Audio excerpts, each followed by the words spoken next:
વડાપ્રધાન નરેન્દ્ર મોદી સાહેબ સુરત આવવાના 1 દિવસ પહેલા જ ભાજપ સુરત શહેર પ્રમુખ તરીકે પરેશ પટેલનું નામ જાહેર કરાયું।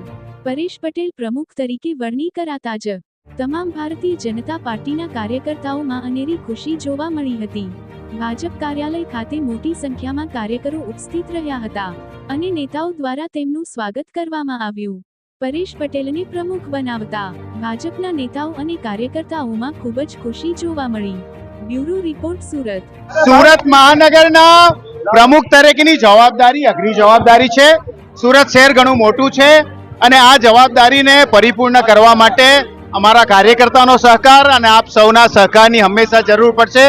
આપ સૌ અમારી સાથે રહેશો અને સુરતમાં ભારતીય જનતા પાર્ટીને વધુ સારી ઊંચાઈ લઈ જવામાં આપ સૌ સહકાર આપશો એવી આપ સૌ પાસે અપેક્ષા રાખું છું। ભારત માતા કી જય। परेश भाई तुम आगे बढ़ो, हम तुम्हारे साथ हैं। परेश भाई तुम आगे बढ़ो, हम तुम्हारे साथ हैं। નવી છે અમારી પાસે 4.5 વર્ષનો અમારા પૂર્વ પ્રમુખનો અનુભવ છે।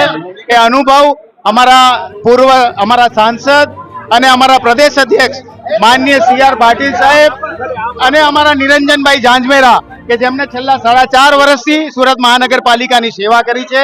સંગઠને સાચવું છે। આ સંગઠનને વધુ આગળ લઈ જવા માટેની અમારી કોશિશ રહેશે। આભાર। હવે કોર્પોરેશનનું ઇલેક્શન પછી કઈ રીતે બીજી કોર્પોરેશન પછી પાછા મળીશું। હમણાં ઘણા બધા મિત્રો બાકી છે, મળી લેવા।